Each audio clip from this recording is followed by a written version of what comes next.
Salam olahraga. Pemirsa, masih di Kurnia Stable.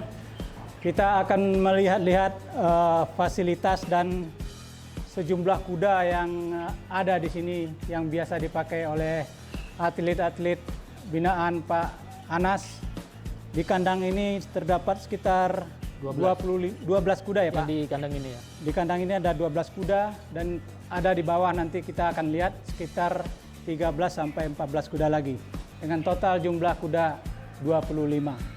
Pak, apa beda kuda-kuda yang di sini dengan yang di bawah Pak? Penempatannya nih. Penempatannya. Kayaknya ini boleh juga kita lihat dekati ya. Ya, ya. Kuda-kuda ini kayak jinak ya Pak? Oh, jinak ini. Ini memang ini yang berkualitas di sini ya. Pak, ini kuda dari mana Pak? Ini kalau ini jenis kuda Womblat, ini dari Belanda. Dari Belanda. Ya. Kalau untuk pertandingannya yang nomor apa nih yang dipakai? Ini yang biasa dipakai untuk jumping. Jumping. Untuk jumping. Ya.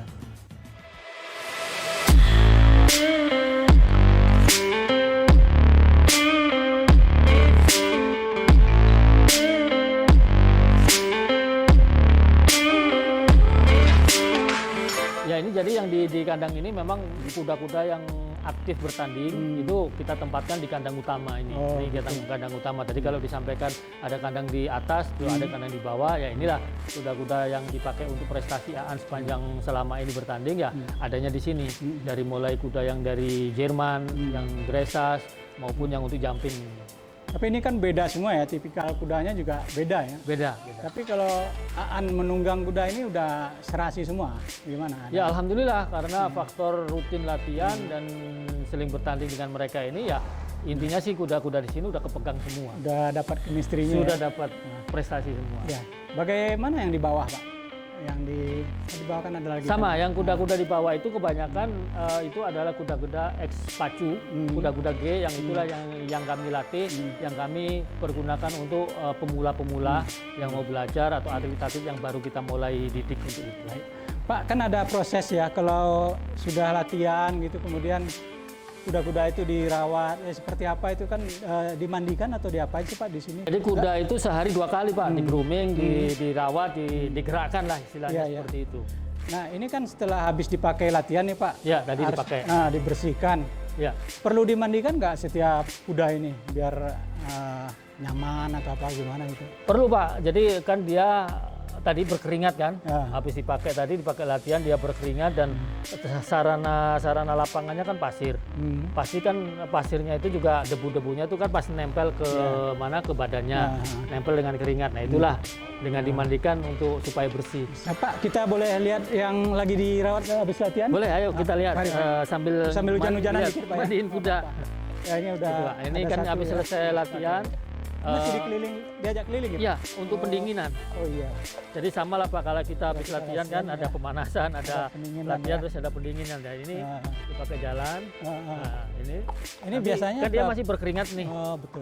Nah, nanti itu apa itu namanya nempel debu-debunya. Nah habis itu nanti kita mandikan di sini.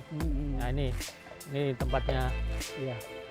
Pak, ini kan dibersihin. Ada yang perawatan tadi, ada yang diobati itu, ada luka-luka pas latihan ya? Ya jadi tadi Bapak lihat kan habis latihan, ya, makanya pada saat di grooming ini dimandikan ini kita cek semua Pak, apakah ada lecet atau ada apa. Jadi kalau ada lecet juga kita rapiin kan, kita obatin lah bahasanya seperti itu. Nah ini kan sudah selesai, tinggal nunggu kering badannya. Ini kita nunggu kering aja. Ini nggak ada pengering khusus Pak? Natural aja? Pakai natural aja. Natural aja ya? Natural, kita nggak pakai kayak hair dryer gitu. Dryer gitu enggak. Kalau dia pakai dryer ini, nah ini udah bersih nih. Ya kayak kita aja Pak mau masuk kamar mau apa dari mulai kulit semuanya sampai kuku-kuku sampai kaki itu udah kita bersihkan semuanya.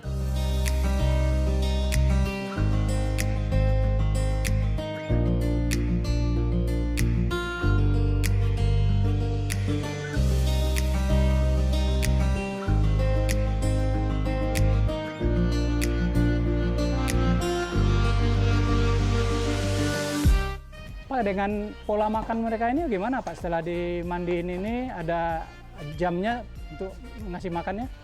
Setelah pakai latihan? Kalau gitu? di tempat saya jadwal makannya sehari 3 kali Pak. Jadi pagi itu jam 6 pagi sebelum kuda dilatih, jam 6 itu udah makan. Nanti setelah jam 6 makan, jam 8 baru kita gerakkan. Kita dilatih lah istilahnya gitu. Nanti siang jam 12, jam 1 itu makan siang. Iya.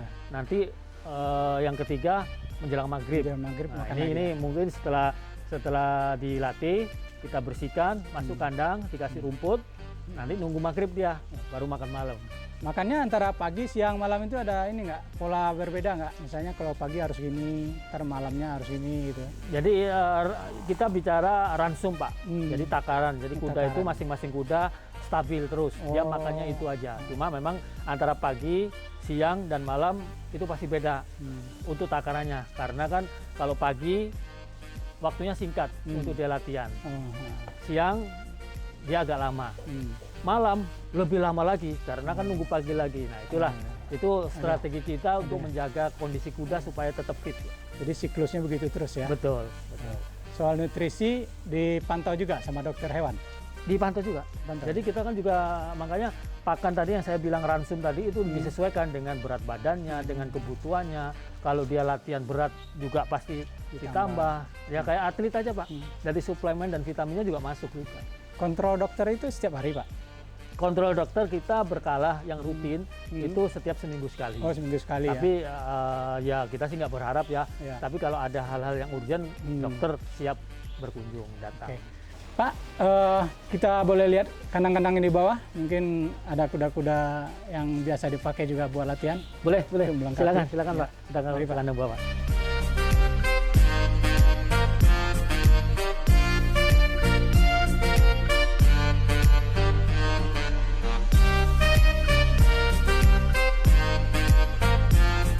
Ini di sini ada berapa kandang nih Pak? Nah ini yang ada sekitar 15 sampai bawah Pak. Ini khusus untuk kuda-kuda lokal, kuda G yang ex pacu ini Pak. Oh, Tadinya gitu. ini bekas pacu kuda ini. Tapi masih bisa dipakai buat Sekarang buat latihan aja bisa. Sekarang udah dipakai untuk tunggang, untuk equestrian. Oh. Jadi kalau dia habis pacu lari dipindahin ke equestrian itu bisa masih masuk? Masih tetap kita latih dulu untuk lebih jinak lagi. Ya setelah itu kita pakai untuk pemula-pemula. Oh. Ya kan. Ya syukur-syukur kalau pas memang dia punya apa itu namanya ini bagus, karakter bagus dan langkah yang bagus. Nah, nanti dia bisa bersaing dengan kuda Womblat juga gitu Pak. Saya punya kuda lokal, namanya Braveheart itu di kandang atas tadi. Itu kuda lokal yang bisa bersaing dengan Womblat. Itu. Kalau ini kuda udah berapa tahun ini? Ini kuda 10 tahun. Udah 10 tahun Ya. ya? Oh. Jadi tadinya dia pacu sampai umur 4 tahun. Setelah itu baru kita tunggangkan. Kalau sekarang ini untuk pacu-pacu di mana sih Pak? Pacu sekarang ini sejak Pulau Mas nggak ada, Iya. ya mudah-mudahan lah Pulau Mas ini bisa difungsikan lagi untuk pacuan. Kita pacuannya di Jawa Pak, di Tegalwaton, di Pangandaran, di Pasuruan, termasuk di mana di Manado dan di Padang. Jadi Padang banyak tuh Di Sumbar banyak Pak. Kayak Kumbu apalagi. Betul, Sumbar itu masing-masing kota ada arena pacunya. Bukit Tinggi. Bukit Tinggi betul. Bukit Tambacang itu kemarin. Kalau ini kuda dari mana nih Pak? Ini sama Pak, kuda-kuda G semua nih yang ada di deretan sini. Asli di sini gitu apa? Asli. NTT kan juga banyak kuda-kuda itu ya. Sumbar itu enggak? Oh lain, Lain. ini yang kuda G, istilahnya G. kuda G itu kuda lokal kita. Dulu induk-induknya dari kuda sandal atau apa yang dikawinkan dengan kuda torobet. Oh. Ketemulah G1, G2, G3. Ini rata-rata yang di Genetiknya sini. lah ya. Betul. Genetik. Itu. Iya. Jadi ini sekarang udah peruntukannya untuk tunggang lagi. Iya. Bukan pacu. Oh tadi ini saya lihat keluar tadi ini. Keluar tadi. Kalau keluar ya pasti yang tadi saya semuanya bilang ya. semua tiap Keluar, hari sehari 2 kali dipakai jalan. Ini agak kecil ya Pak? Nah, ini masih muda Pak. Ini harusnya masih pacu, masih bisa pacuan. Ini umur baru jalan 3 ke 4, tapi karena saya sendiri udah memutuskan untuk mengurangi main pacuan, akhirnya ya kita latih di tunggang. Oh. Pak, mengawali kuda ini memang dipacu ya? Dipacu dulu? Jadi untuk kuda lokal, kuda Indonesia yang tadi kita sebutkan itu, rata-rata kalau pacuan itu kan maksimal gengsinya itu maksimal 4 tahun, Pak. Iya. Gitu. Jadi ya kalau kita memang peruntukannya dari kecil memang untuk mau dilarikan, dipacu, ya dari kecil kita latih. Ada pengaruh untuk pembentukan ini tubuh, misalnya kalau diajak pacu dulu biar form badannya bagus gitu. Itu maksudnya? Ada, ya istilahnya kan dari kalau masih kecil dipakai untuk tunggang kan masih agak susah. Iya. Makanya cuma dipakai untuk lari aja Lari aja pacu. dulu. Nah, itu daripada kita cuma ngasih makan aja nggak dipertandingkan, akhirnya dipertandingkan dipacu. Pasca pacuan 4 tahun ke atas baru kita tunggangkan. Beda nggak Pak kalau kuda yang mengawali karirnya dengan pacu dan langsung di kuda equestrian gitu? Kayak seperti tinju ada amatir terus langsung pro. Sebenarnya sama aja Pak, Sama semua aja. tergantung kepada latihannya Oh. dan perawatannya yang pasti. Gitu. Gitu. Ini Nah, gitu ya, nggak pengaruh juga ya? nggak pengaruh sih Pak. Baik Pak, ini Ya. kita udah sampai di ujung. Pemirsa, kita sudah melihat seluruh lokasi dan kandang-kandang kuda dan jenis-jenis kuda yang ada di sini. Mungkin kita cukupkan sampai di sini dulu. Sekian dan sampai jumpa besok pagi. Terima kasih.